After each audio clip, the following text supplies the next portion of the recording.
Per ordine del Consiglio Ecumenico è vietato avvicinarsi all'installazione 04. La vostra presenza continuativa comporterà spiacevoli contromisure. Siete invitati a cambiare immediatamente rotta e a portarvi alla distanza di sicurezza di almeno un anno luce. Questo era il vostro unico e ultimo avvertimento. Ho attivato i sistemi difensivi, perciò avete 30 secondi di tempo per portarvi alla distanza di sicurezza minima di un momento. Interessante.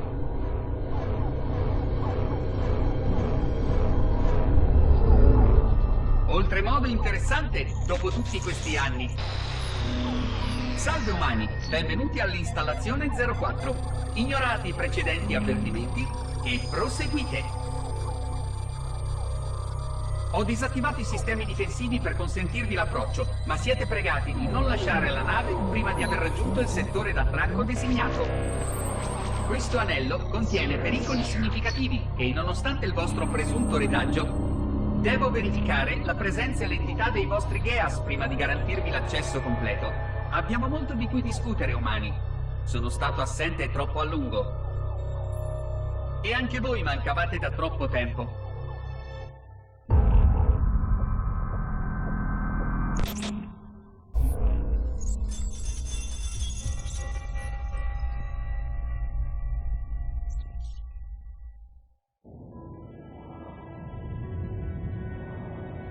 Provo un senso di apprensione e trepidante aspettativa.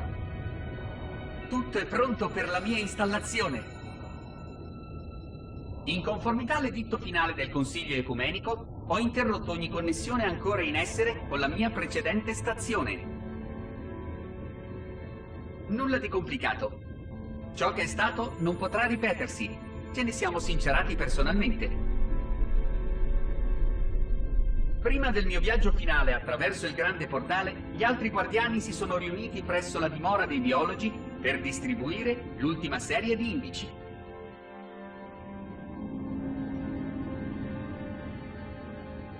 Era insolito che un simile evento avesse luogo su una nave di rinascita, per quanto quelle dei biologi fossero le uniche ancora autorizzate all'iperspazio. I biologi dovevano condurci alle nostre postazioni sulle strutture attive dello schieramento. Tutto procedeva secondo le disposizioni del piano, a parte un inconveniente di indubbia gravità. Non avevamo alcun contatto con il dominio.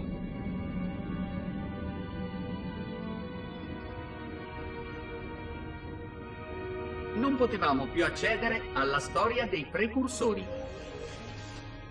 Ci siamo affidati all'immagine residua del dominio per conservare i nostri registri degli eventi appena trascorsi, ma senza tutti quei dati, le future generazioni cosa avrebbero ricordato di noi o delle nostre armi? Un altro guardiano, 049 Abce Testament, ha espresso un solo commento al riguardo prima che ci separassimo. Meritiamo di essere dimenticati. Forse.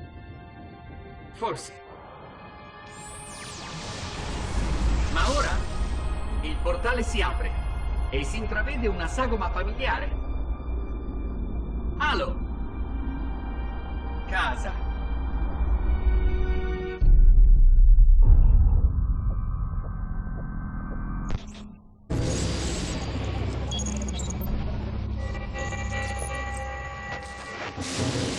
Costrutto, chi è il tuo creatore?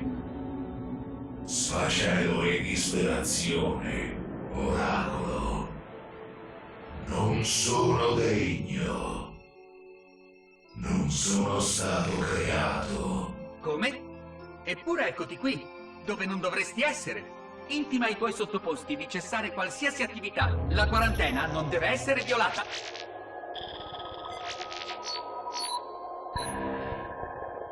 Costrutto, rispondi. Vari tentativi, termini familiari, un servo senza servitori, oracolo. I tuoi sottoposti devono cessare le ostilità contro gli attivatori e lasciare subito questa installazione. Costrutto, state rischiando di scatenare una forza che non potete comprendere.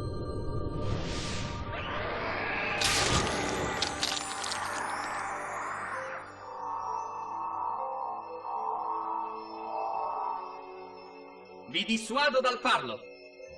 Noi seguiamo la via e sono parte della pietra piaggio sciame che obbedisce. Noi serviamo. Loro troveranno, così sarò libero. Troveranno? Libero? Spiegati.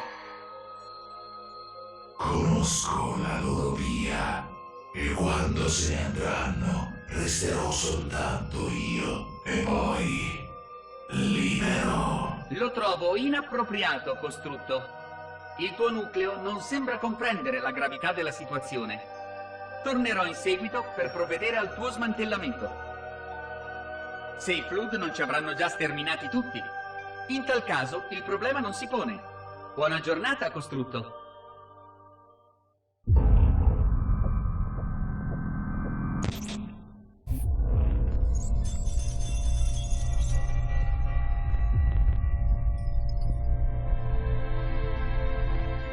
Entropia. Sono trascorsi 3000 anni dal mio ultimo contatto con gli altri custodi delle installazioni Halo. Contravvenendo ai protocolli, i miei omologhi guardiani hanno scelto di ignorarmi, o forse hanno perso la facoltà di eseguire gli aggiornamenti periodici. A causa del protrarsi dell'indisponibilità del dominio, ricorreremo alle inefficaci trasmissioni iperluce tramite buchi neri. Prima di questa totale assenza di comunicazioni, gli unici messaggi ricevuti nei precedenti 4573 anni provenivano dall'installazione 05 ed erano tanto frammentari quanto insoliti.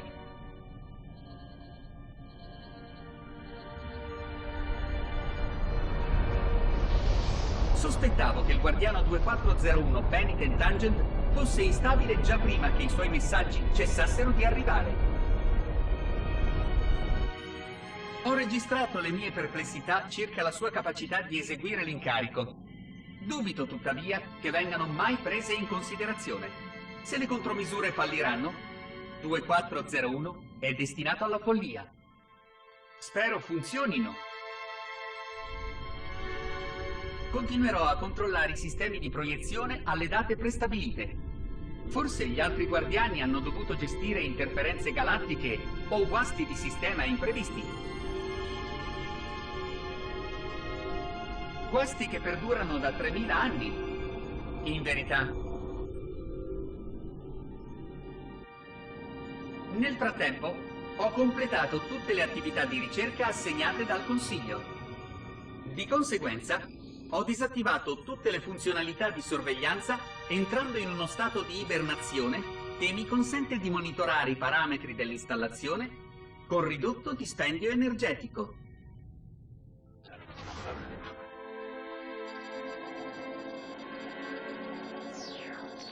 Dopo 150 anni senza alcuna modifica di tali parametri, lo stato di ibernazione ha generato in me una certa apatia.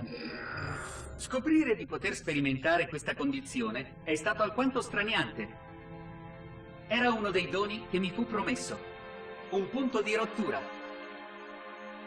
Quando si allontana dalla propria funzione primaria, un sistema come me può diventare pericoloso. È un rischio enorme.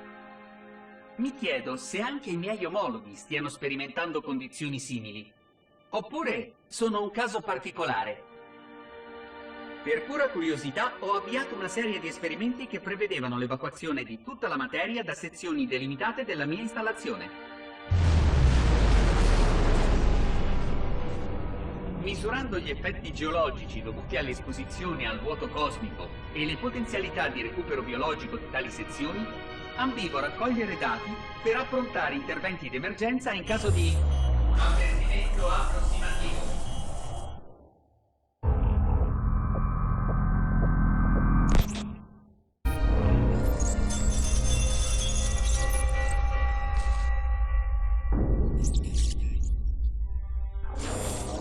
Sono trascorse 26 ore dall'arrivo dei senzienti nel settore 1215 e finora non hanno provato a uscire dai resti del proprio mezzo.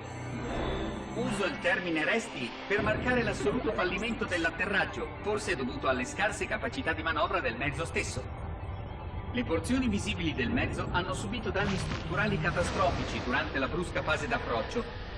Rilevo fuoriuscite di gas atmosferici da ben 17 palle lungo lo scafo. Le analisi indicano che la combinazione di gas che fuoriesce dal mezzo combacia quasi perfettamente con l'atmosfera naturale della mia installazione. Può darsi che in origine gli occupanti, se ancora in vita, fossero catalogati qui.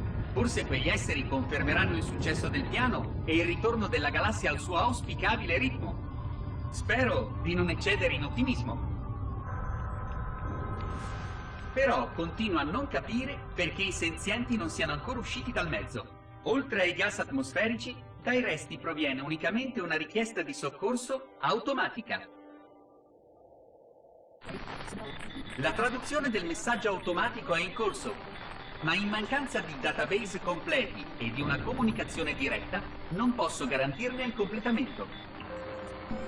Essendo probabilmente un mezzo a corto raggio, è possibile che ce ne siano altri nelle vicinanze. I protocolli, tuttavia, impongono il blocco della richiesta di soccorso.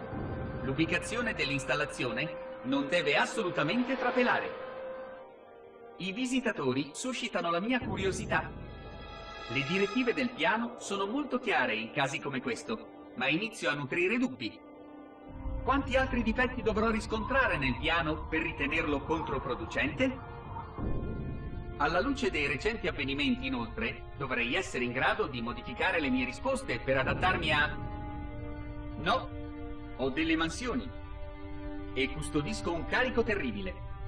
Non devo esitare. Obbedirò limitandomi ad osservare. Ma al contempo mi auguro che escano presto. Ho tante domande in attesa di risposta.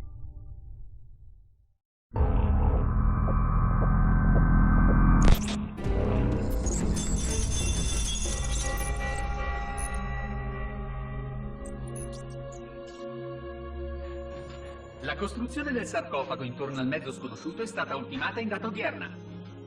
Gli occupanti non sono mai usciti. Nessun tentativo di comunicazione da segnalare, a eccezione della richiesta di soccorso automatica trasmessa ogni 72,83 secondi prima della sua interruzione una settimana fa.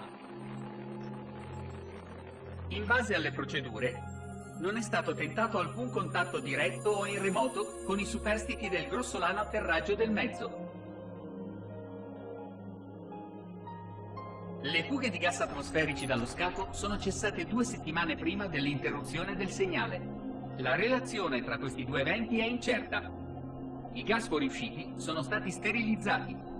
I sensori non hanno rilevato la presenza di altri visitatori o soccorritori alieni. Ho trascorso gli ultimi 60.000 anni senza alcuna notizia dall'esterno dello schieramento. Non posso sapere se la galassia che abbiamo distrutto si sia salvata. E il protocollo mi ha imposto di restare silente mentre sfumava la mia prima occasione di essere giudicato.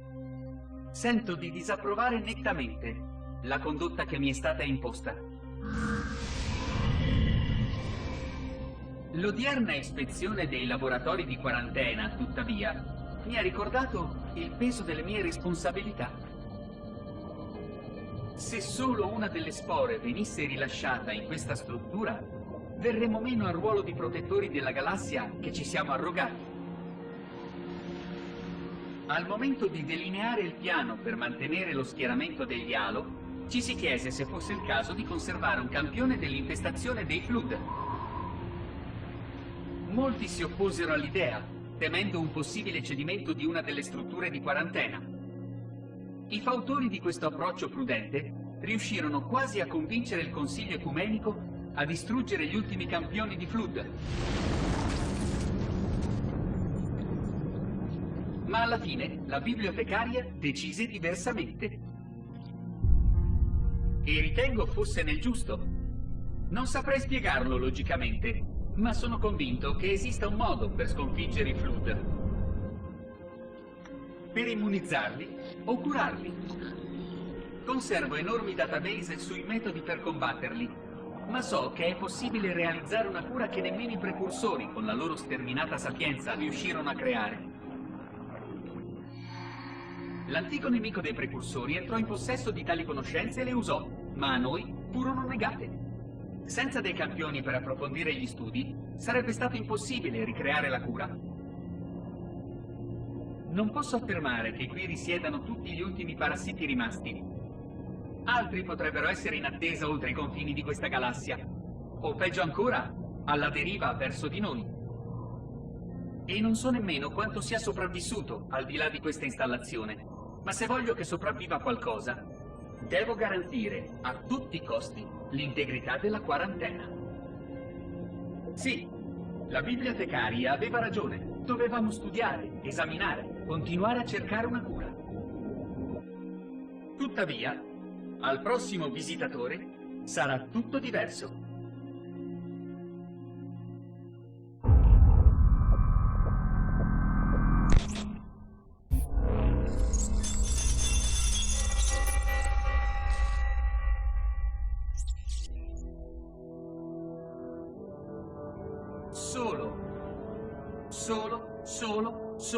Solo.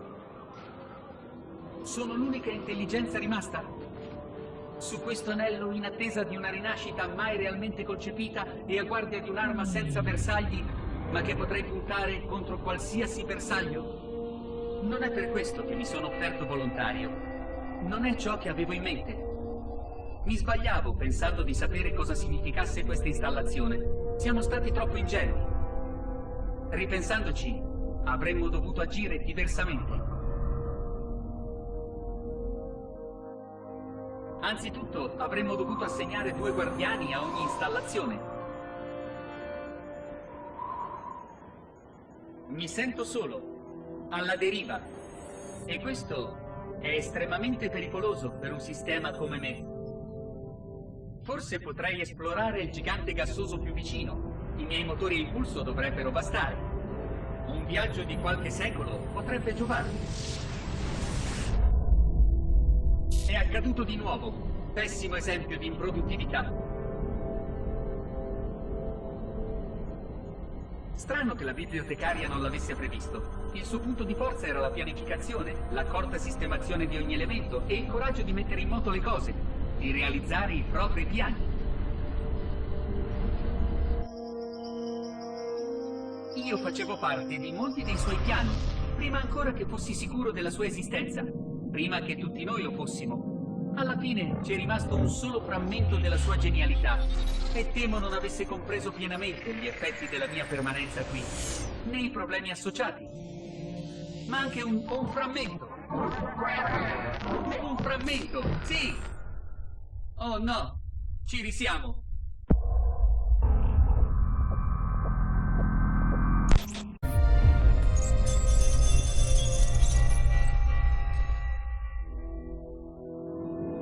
«25.000 anni luce?» La gittata effettiva di questa installazione. In base alle mappe stellari archiviate qui a bordo, stimo la presenza di 3.792 pianeti in grado di ospitare forme di vita senzienti nel raggio di 25.000 anni luce. In realtà, potrebbero essere decisamente più numerosi. E se l'intero schieramento venisse sincronizzato e attivato dall'installazione 00, le onde sovrapposte moltiplicherebbero esponenzialmente l'effetto, interessando ogni sistema conosciuto.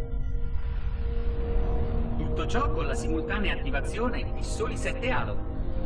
Se avessimo a disposizione i 12 anelli originali, la sterilizzazione risulterebbe molto più ampia di quanto già temessero i precursori.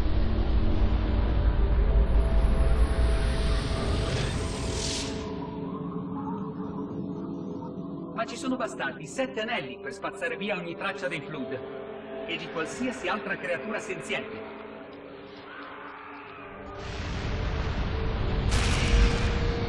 Una vittoria scaturita dalla volontà del nostro popolo, anche se ne ha causato l'estinzione. Una vittoria di cui non abbiamo potuto gioire, ma che ha preparato il campo al resto del piano della bibliotecaria. Talvolta mi chiedo se con il didatta avremmo potuto ottenere una vittoria meno sofferta. Io ho commesso l'errore di oppormi a lui, ma riconosco la sua genialità, seconda soltanto a quella della bibliotecaria. Non era riuscito a compiere i suoi propositi fino in fondo. Questo lo dobbiamo al Consiglio. Ma se qualcosa andasse storto con uno degli halo, Se i nostri strumenti venissero usati contro di noi, forse aveva visto giusto.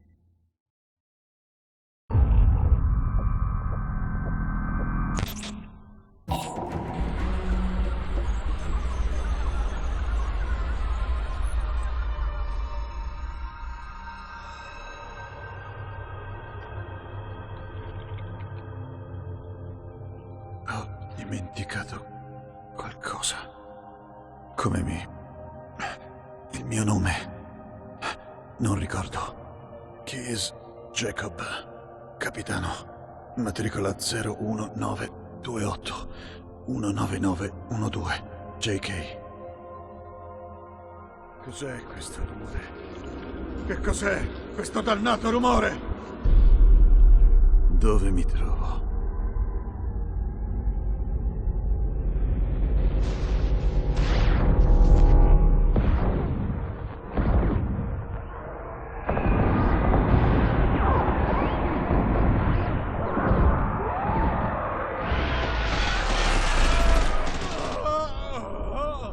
Covenant mi hanno catturato, vero?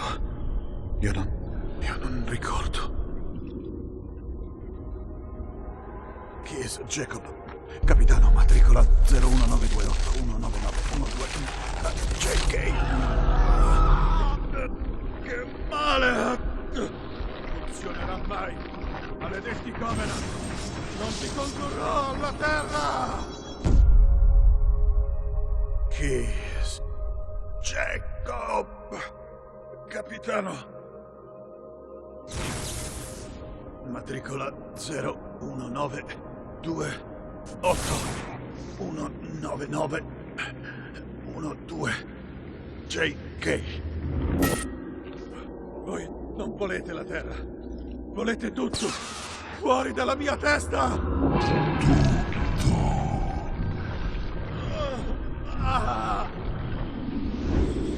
Miranda, sei tu. Dimentica tutto. No, io non voglio dimenticare. Keys Jacob, capitano, matricola 01928 19912 JK. Basta. Cosa stavi? Ricordi? Emozioni. Ora è tutto nostro. Keys Jacob, capitano, matricola 01928 19912 JK. Non mi avrete. Tu sei già nostro.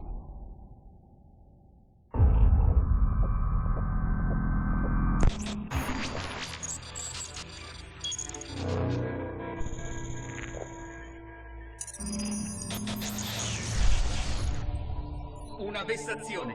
100.000 anni di attenta manutenzione e diligenza? 100.000 anni dedicati al futuro della galassia. 100.000 anni trascorsi temendo che i nostri sacrifici, che il mio sacrificio fosse inutile.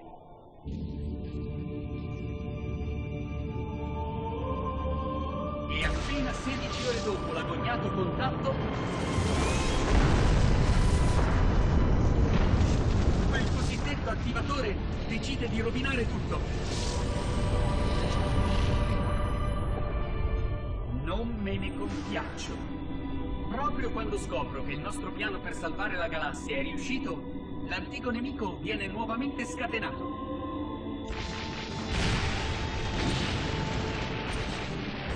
Non comprendo perché quegli attivatori non vogliano seguire il protocollo. Perché distruggere la mia installazione? Cercherò di entrare subito in contatto con gli altri anelli. Questi Covenant potrebbero tornarmi utili, per quanto dubiti che comprendano pienamente le conseguenze delle loro azioni. L'importante comunque è che compiano ciò che deve essere compiuto. Oppure inizio a parlare come lei. Mi consolerò notando la totale assenza di prometeici in questa struttura. Avrebbero provato a ripristinare l'ordine avvalendosi della loro consueta letalità e ciò avrebbe comportato anche la sua presenza. E senza la bibliotecaria a contenerne la furia, beh, quegli attivatori gli avrebbero preferito il flood.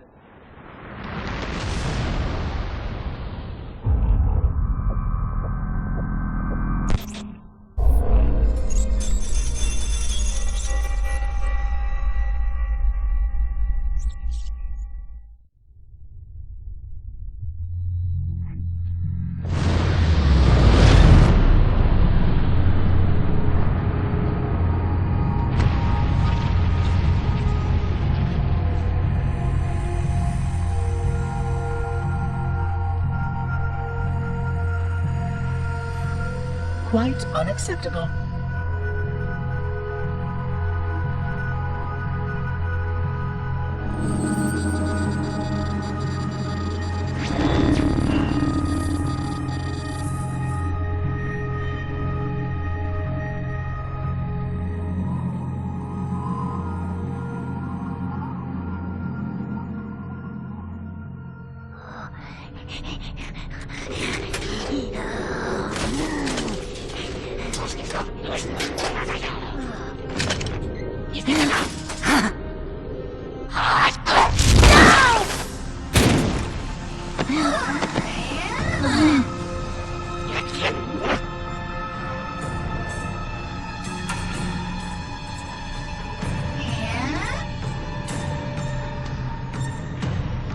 Greetings.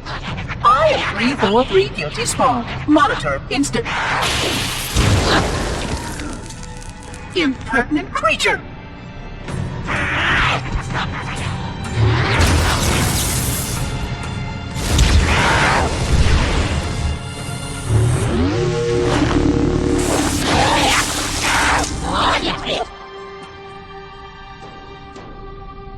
I offer you my life as amends for this dishonor. An oracle of the gods should never suffer such impertinence from vermin like this.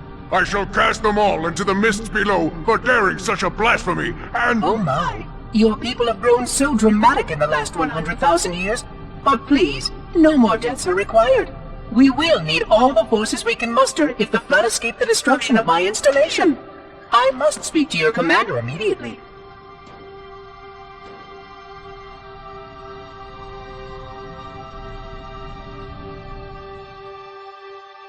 Glory stay.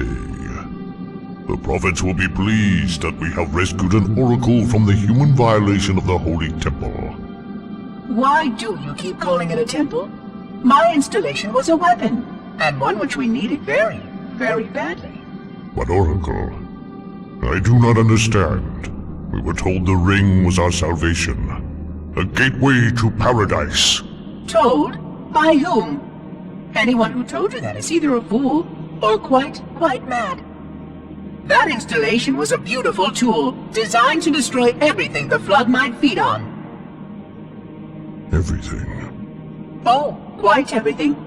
And if even one flood spore survived the destruction of my ring, then protocol demands that all nearby sentient life must immediately be destroyed. An outbreak of the flood cannot be allowed to take place. But I am wasting our time. Surely you know all of this already. Communications. Shut down all lines to the fleet. We will not notify the prophets of our discovery until I hear everything this oracle has to say. I will gladly share what I am permitted, but we have little time. What has been unleashed here could destroy everything you have ever known. On that, oracle, we are in agreement.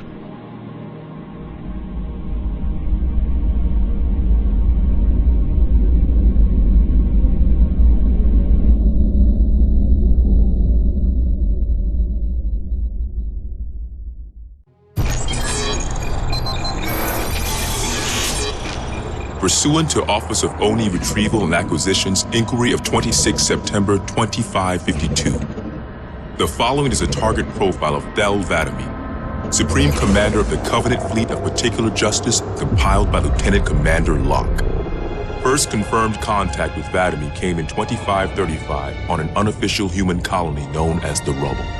After-action reports from civilians, as well as Spartan Units 006, 111, and 120, suggest that Vladimir was at that point a relatively minor functionary of the Prophet of Regret. Spartan 006 engaged Vladimir in combat on the Rubble. Both parties survived the encounter.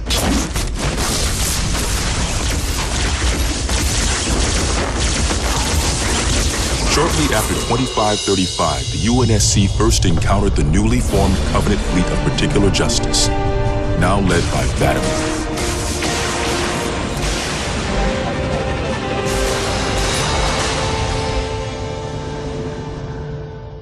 Review of early engagements with this fleet show that it quickly grew in size from 5 to nearly 60 ships as Vladimir cut a path in many human systems. ONI Section 3 made multiple attempts to anticipate or even track Vladimir's movements at the cost of a number of operative lives. Vladimir eluded all such efforts and he continued his unpredictable and devastating campaign. Vladimir also stands out from other Covenant commanders in the frequency in which he takes a personal role in ground assaults.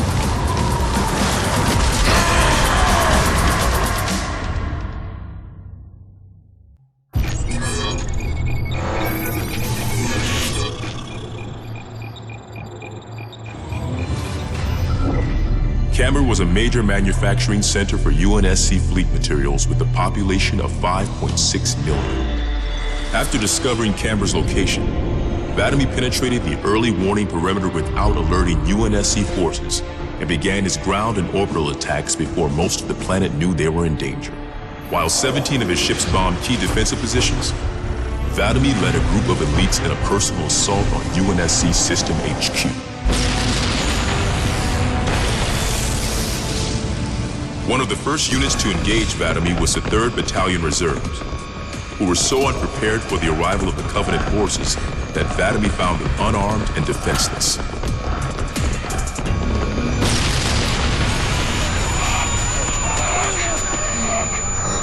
In an unexpected display of what appears to be honor, Vladimir allowed the 3rd to finish gearing up before engaging them in combat.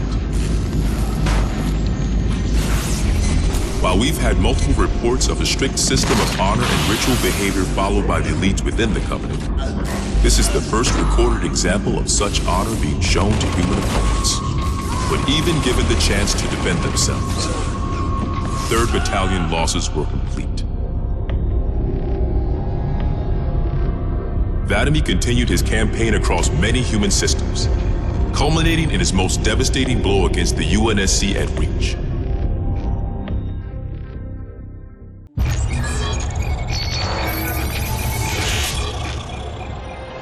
Vladimir's most recent and damaging blow to the UNSC was the fall of Reach. ONI has still not been able to fully determine how Vladimir located the planet, and once again, he caught us completely by surprise when his forces arrived in orbit and on the ground. Vladimir is responsible for over 1 billion total casualties and the loss of at least 7 human planets. His forces have defeated all UNSC counterattacks at the cost of 123 fleet vessels and over 23,000 personnel. And now with Reach lost, ONI and UNSC strategic AI report a 0% confidence that the Navy can stop Vladimir through traditional means. In the opinion of this investigator, Vladimir is the most dangerous Covenant military asset on the field. It's common knowledge that the Covenant have a significant technological advantage over the UNSC, but are sometimes inflexible in their tactics. This is not the case for Vladimir. We cannot predict what he'll do next, but given time, we fear he will dismantle all remaining UNSC strongholds. This agent's recommendation: immediate termination. If humanity wants to survive this war, we cannot do it with Vladimir on the field.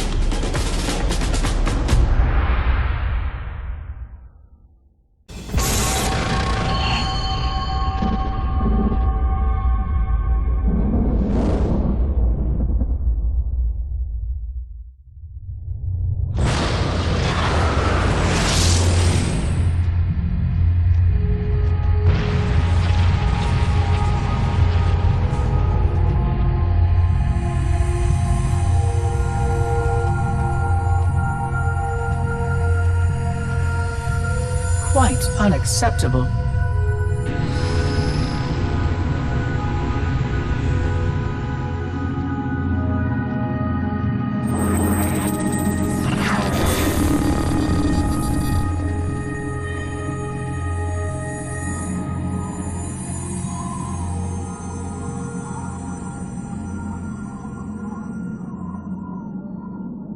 Glorious day. The prophets will be pleased that we have rescued an oracle from the humans' violation of the holy temple. Why do you keep calling it a temple? My installation was a weapon, and one which we needed very, very badly. But Oracle, I do not understand. We were told the rings are salvation, a gateway to paradise. Told? By whom? Anyone who told you that is a fool, or quite mad. That installation was a beautiful tool, designed to destroy everything the Flood might feed on. Everything? Oh, quite everything. And if even one Flood spore survived the destruction of my ring... Communications. Shut down all lines to the fleet. We will not notify the prophets of our discovery until I hear everything this Oracle has to say. I will gladly share what I am permitted, but we have little time. What has been unleashed here could destroy everything you have ever known. On that, Oracle, we are in agreement.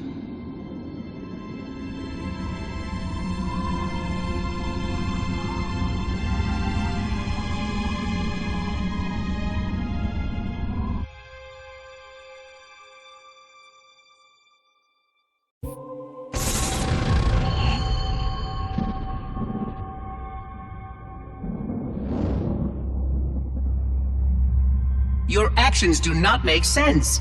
Proper protocol for a Flood outbreak is to establish immediate infection reporting. Communications must be maintained with all local forces in order to track any spread of the parasite. There are no local forces, Oracle. For now, all you have is me.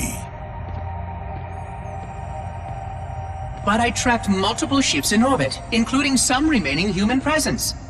In light of the danger posed by the Flood, surely you can set aside this disagreement with the humans. No! Anything still alive in orbit is our enemy. The humans have very good cause to kill us on sight, and the knowledge you've shared with me casts doubt on the entire purpose of our covenant. If any of our ships remain above us, they are not the help you seek. But why would they not provide assistance? Because of this talk of prophecies and journeys? I learned a small amount about your covenant before that reclaimer blew up my installation, but my understanding is incomplete. The AI I encountered on board one of your ships was less than forthcoming. What you need to know, Oracle, is that thousands of years ago, at the founding of our great covenant, a bargain was struck between the prophets and the elites. A bargain which I fear will be the end of us.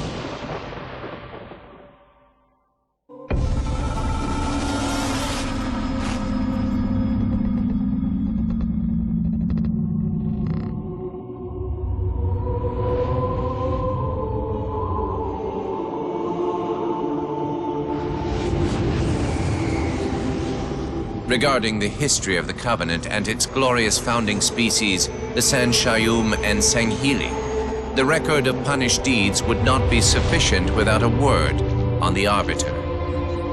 Not the consignment of shame that it is currently, but what came before, the legendary warriors of Sanghili past.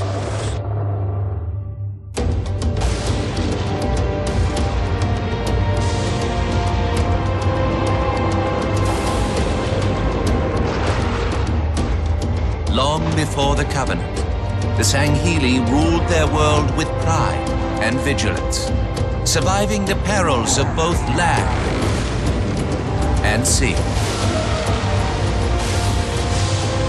These were the arbiters of old, part king, part judge, warrior rulers, unlike any of which would follow.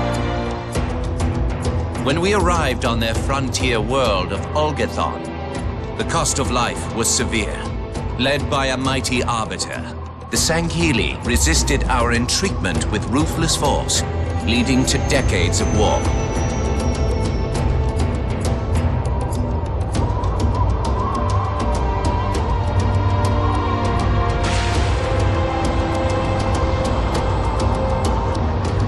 We would eventually triumph, of course. And when we did, we would not ignore the mantle of the Arbiter. Like all things, we would bend the Sanghili to our own ends. The Arbiters would become the very will of the Prophets.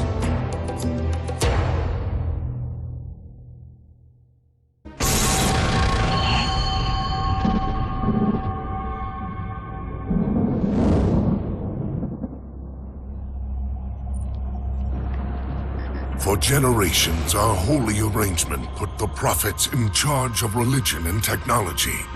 The elites led our military forces to convert new species and find relics such as your halo.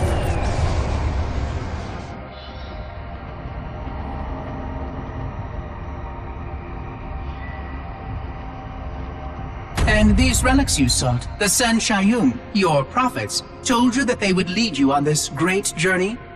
Yes, transcendence, eternal life. Their promises were endless.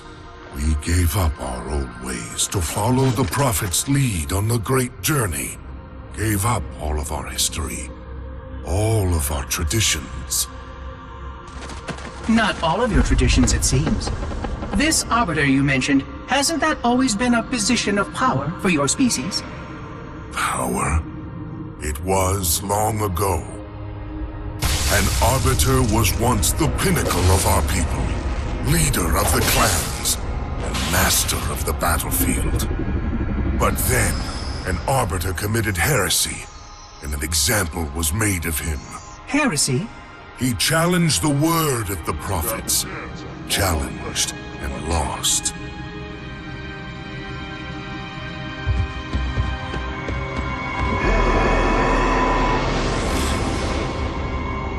So the title of Arbiter became a badge of shame for our most spectacularly failed warriors. Yes. They were accomplished manipulators. Back before the firing of the array. I see at least that hasn't changed. Manipulators? What? And before? Before when? I will explain later. Right now, I want you to tell me everything you can of these Arbiters.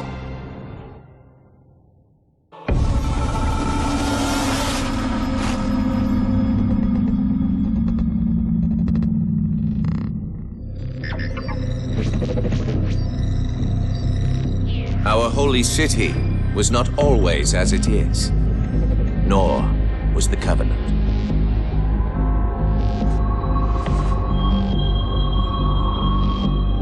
At one time, it was only San Shayum and Sanghili, but as we grew, and new species were added to our number, radical steps had to be taken. Our first encounter with the Let Golo was an effort in futility. The blasphemous creatures had devoured a Forerunner orbital, shattering its remains into 1 trillion pieces. What was left became the rings of Te. As no conventional methods could purge the rings of their infestation, we sent one of our most faithful, an Arbiter. For a full year, this Arbiter ventured across the surface of one of their moons, learning both their strengths and their weaknesses. It was there that we discovered the Let Golo's secret.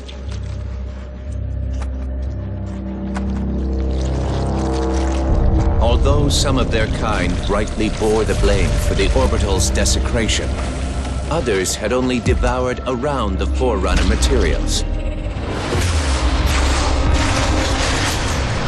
And with reasoning and much labor, these could be used to serve the Covenant. And by these means, the great Arbiter had given us one of our most sought-after treasures, access to innumerable processing pathways of the mighty Forerunner Dreadnought, and to the many secrets it held.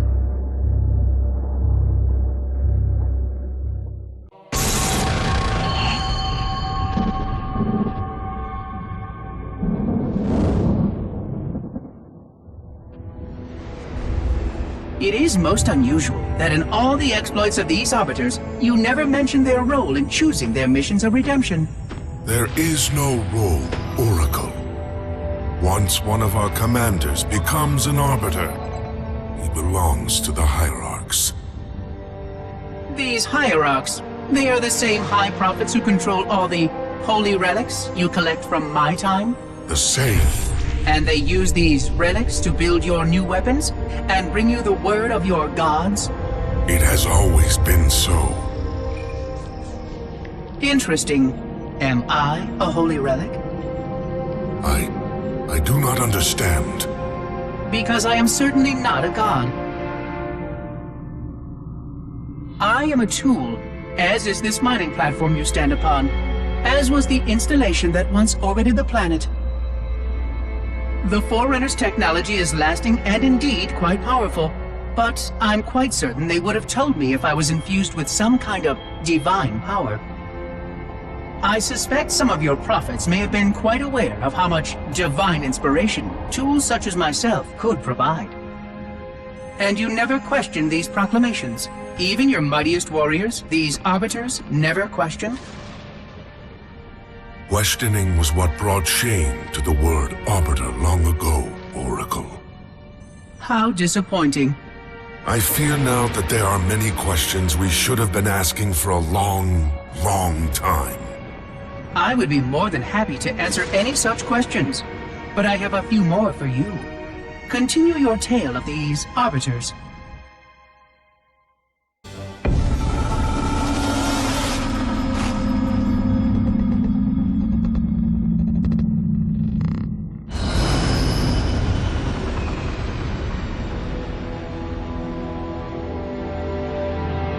Whereas most species were grafted into the Covenant by faith or mutual beneficence, the Ungoi were not such. Their kind was brought into the fold by force, and it was by force that they were held captive. Their world had no prayer against our might and majesty, and their peoples were quickly laid low, many of them brought into subjugation.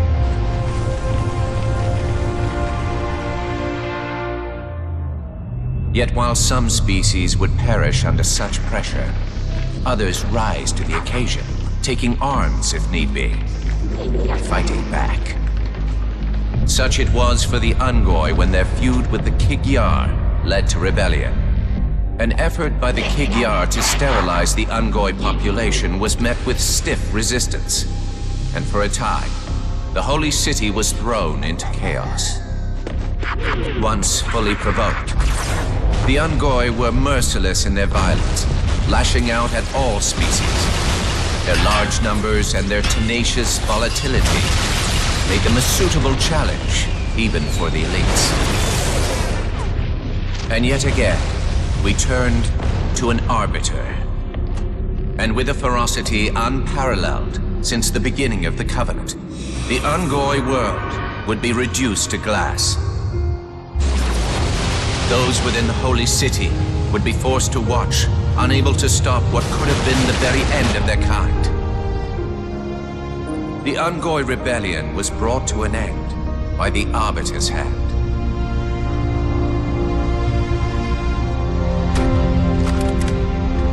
Their world was not completely lost, and those who survived within high charity found some measure of mercy. They had proven their worth in combat, and would now serve alongside the Sanghili in battle.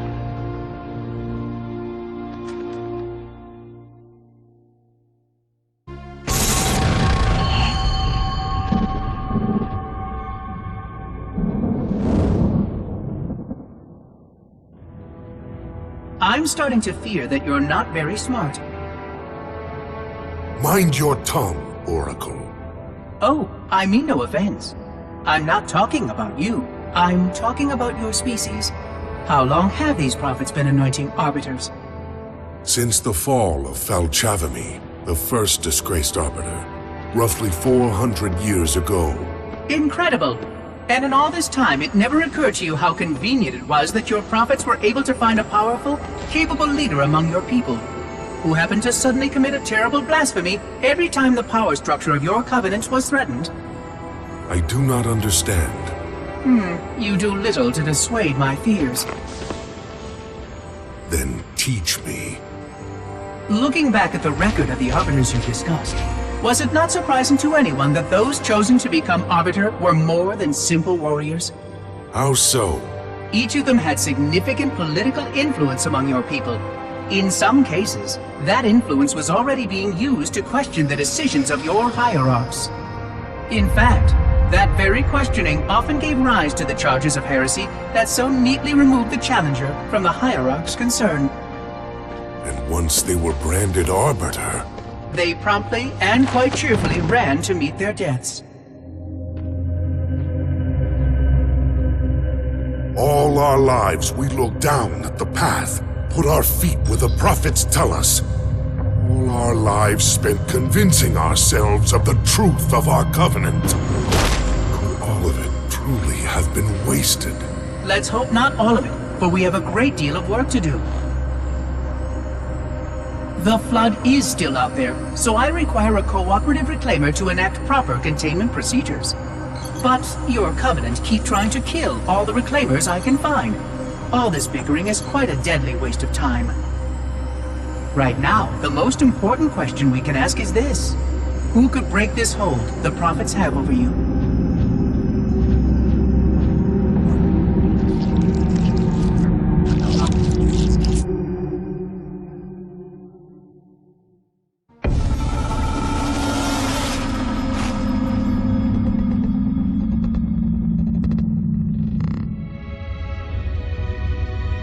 The history of the Arbiter is one of both legend and infamy.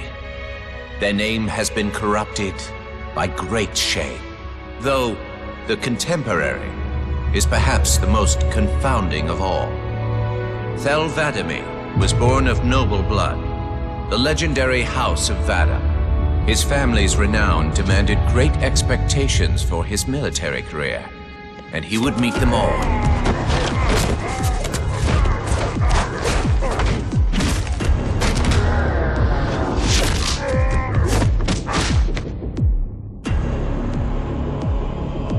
One of the youngest to achieve the status of Shipmaster, and one of the youngest to gain the rate of Supreme Commander. In our campaign against the humans, few have risen to renown as 'Vadami. World after human world, all laid low for the sake of the great journey. But then came Halo. Shame unto shame. He failed his greatest charge, and the sacred ring was desecrated. By such disgrace, Thel 'Vadami became the Arbiter.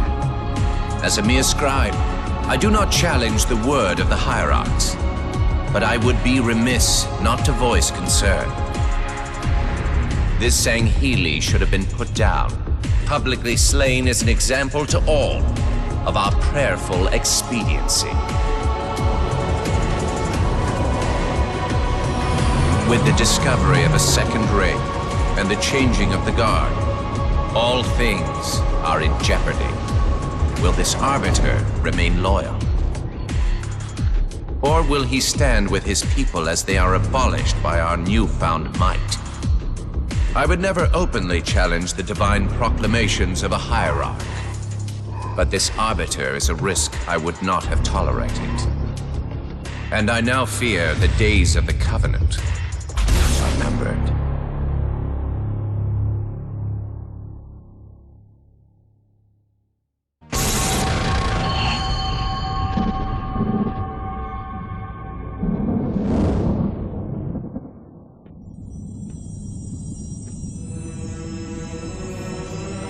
The only one I would trust with this information is probably dead right now.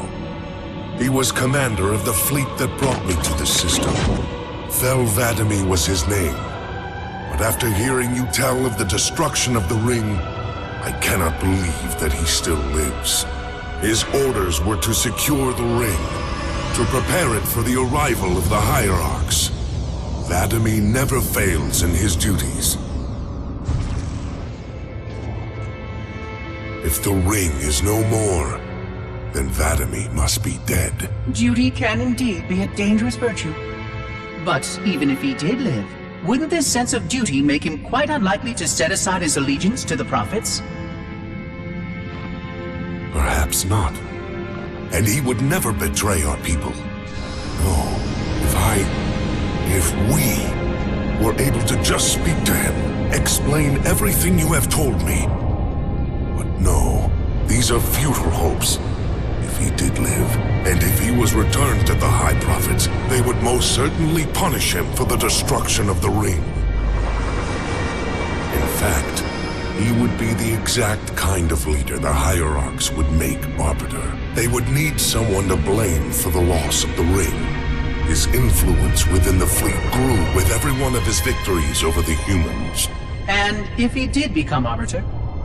Then he would be lost to our cause. Without the knowledge you've shared with me, he would obey the prophets without question. I doubt he would even respond to his former name. I don't know what it would take to overcome, but as you say, we don't have time to ask such questions, and Vadami is almost certainly dead. If all your hopes rest on him, then I fear for the future of this galaxy. As do I, Oracle. As do I. But I will begin our fight. Make others aware of the lies the prophets whisper in our ears. And soon, we will find more who will take up our cause.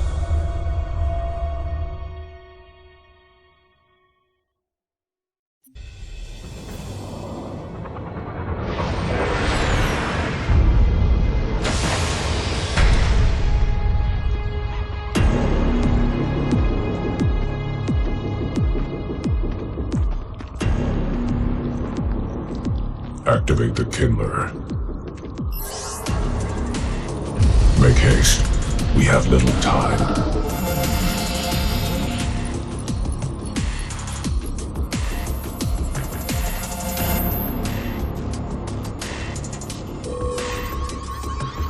It has been found, Commander. Very well. Mark the coordinates and proceed with caution.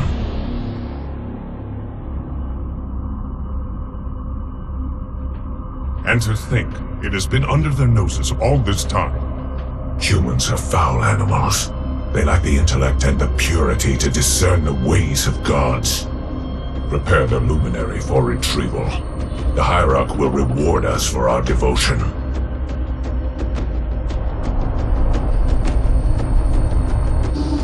Well done, Commander. Do you know what you found? A luminary Hierarch. A divine instrument. It is more than that, Commander. This is the one spoken of in the prophecies. It lights the sacred path.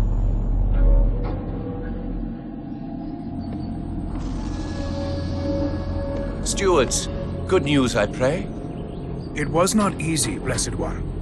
The luminary was not forthcoming with the holy words, but our hope proved true.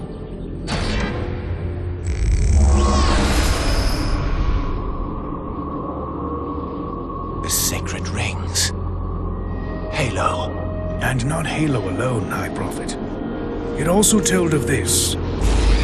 The final home of the Forerunners, and the creation of the sacred rings. The Ark. By the gods. It is glorious.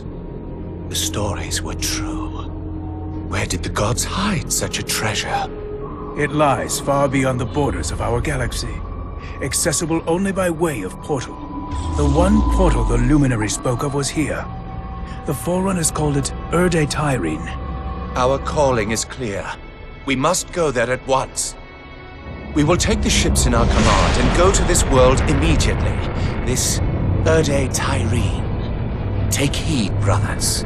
Your work signals the culmination of our Covenant's holy quest. Hold fast. The great journey is at hand.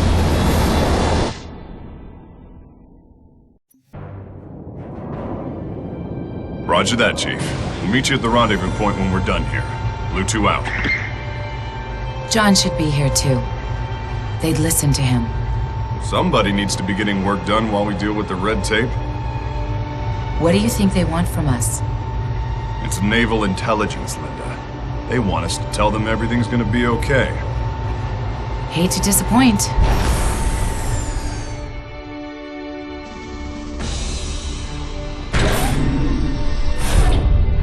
Blue Team. Where's the Master Chief? He asked that I answer the Council's questions, sir. We've been reviewing your report. You found a Covenant command and control station. It says here they were amassing an invasion fleet of more than 500 ships. The station was sufficiently disabled, but the threat is still out there. I have the report, but for the record of this council, what was this fleet's intended target, Spartan?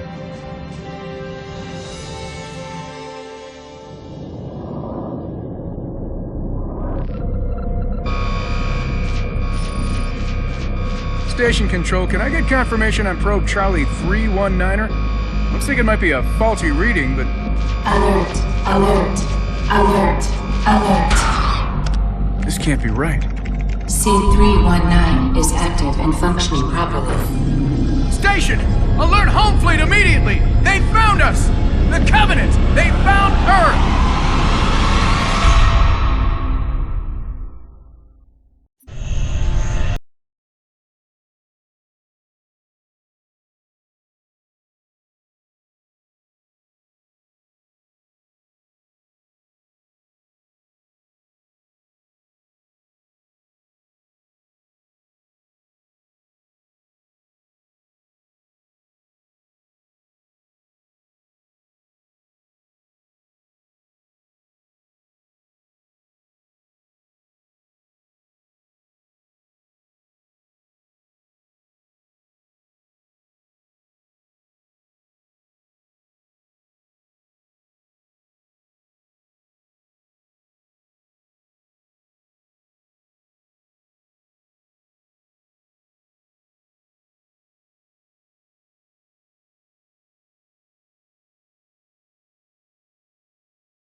Enemies move deeper into our territory with abandon.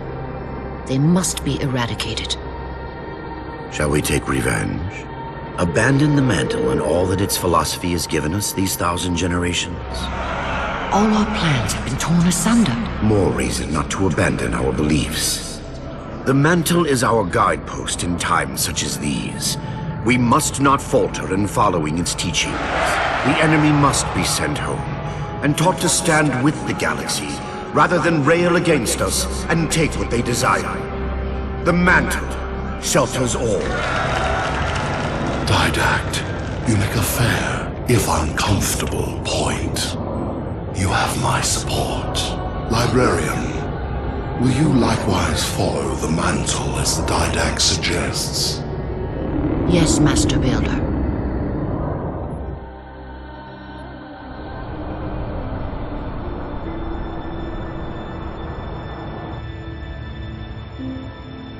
You're not angry at me. We had this discussion a century ago. Ah, so you are angry at me. In the chambers, yes. But not now. You'll depart for Requiem soon? At dawn. My Prometheans are already there.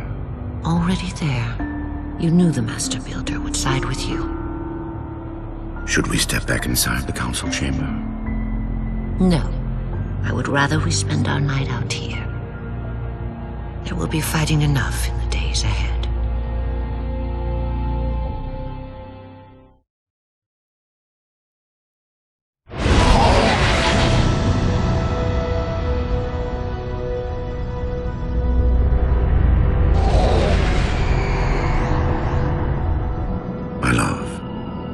fear from your heart. War is your realm, Didact, not mine. And you marched to this war, facing foes that, while always aggressive, were never so aggressive as they are now. Your fears are unfounded. The enemy will be turned, and I shall stand by your side once more. Promise me that. I promise you.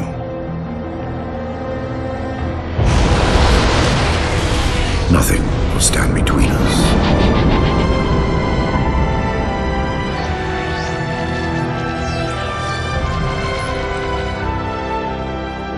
Lord of Admirals, we are in position over the Forerunner planet.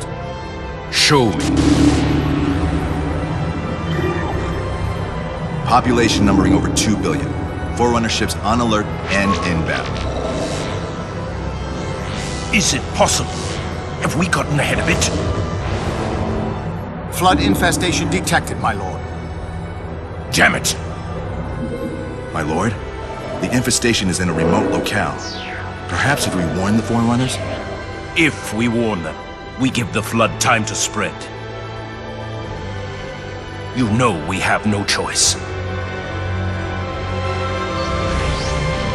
Cleanse the planet.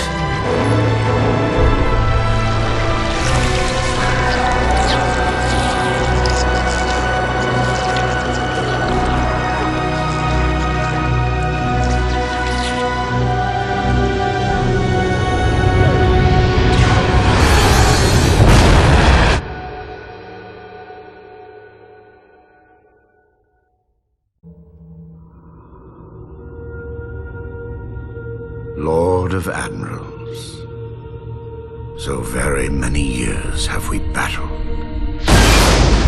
My finest opponent.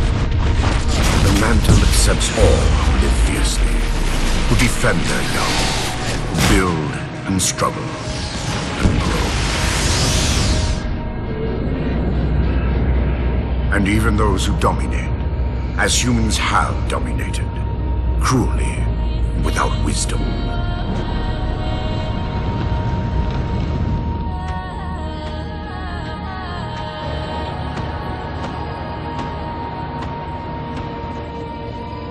But for all of us, there is a time like this.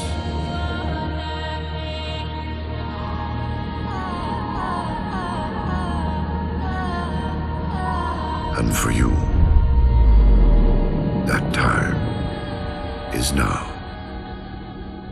Know this, relentless enemy, killer of our children, Lord of Admirals.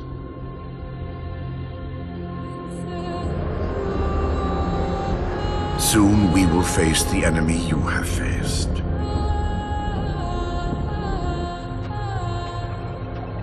And we are afraid. My life workers are investigating, but I believe the humans were never attacking us. Tell that to the millions of dead. The humans were acting as caretakers, pruning away planets so that this infection would not spread. They took the mantle of responsibility upon themselves. And in so doing, they brought this sickness to our shores. Husband.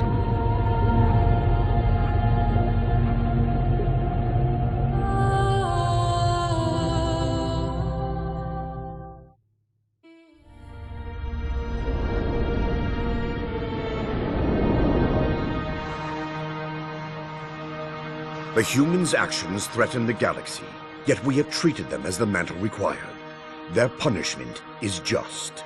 Justice is reducing their genetics in such short generations from a spacefaring race to this? They are closer now to the animals they behaved as. If not for their encounter with the Flood, their gene plan could have surpassed our own. They could have someday held the mantle of responsibility.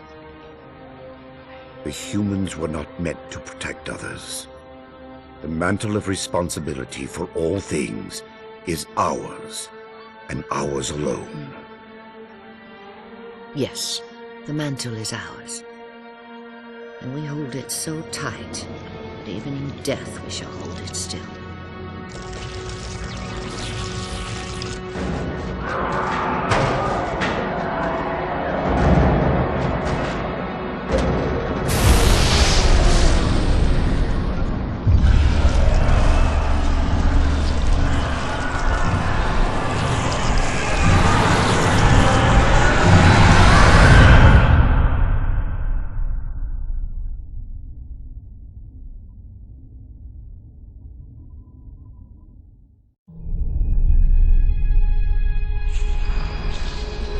The Flood cover more of our galaxy with each passing day.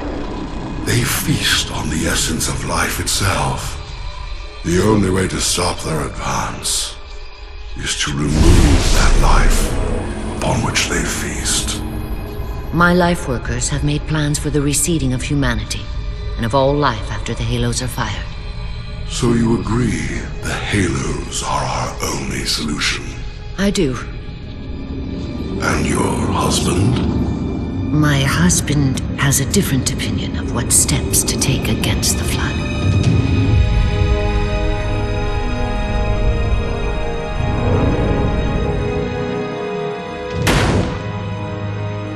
Did it work? Run the simulation.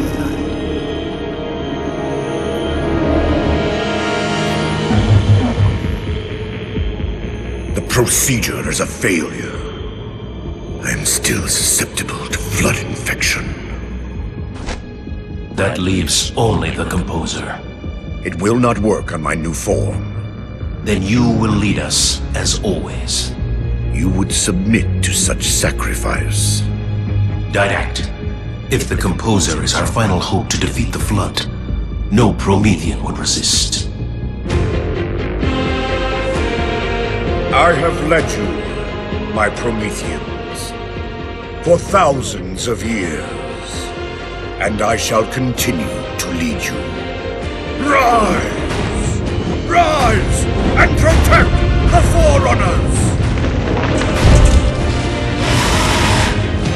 Rise and protect the galaxy!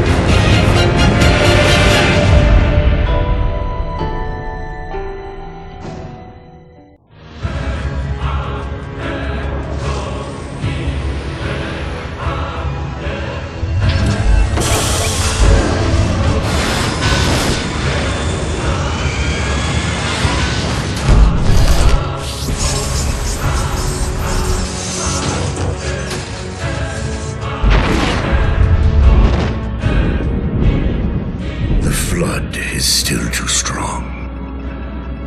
Perhaps if I had greater numbers.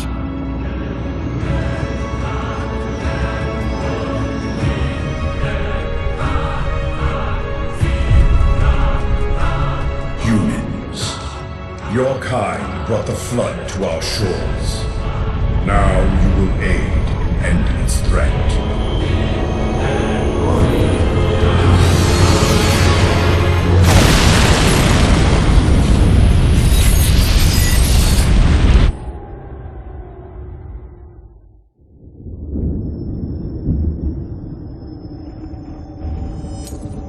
They were to be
My dear husband, I know your crimes, and I have found forgiveness. I know your reasons. I understand them. I know you, perhaps better than you could ever hope to know yourself. I ask you, forgive my transgressions. Like yourself, all I have done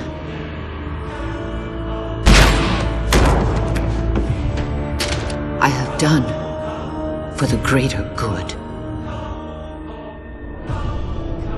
Our time as the galaxy's caretakers is past. The Flood have overrun us. In the days to come, the Halo rings will fire, eradicating the Flood and all other life for a time. I have worked hard to index all species in known space.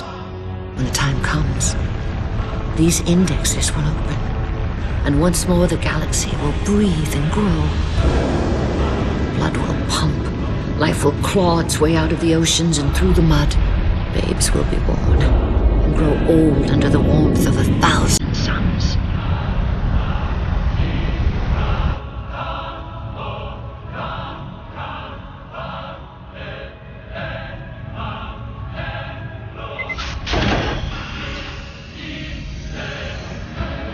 Civilizations will rise in our stead, and our job as caretakers will at last bear fruit.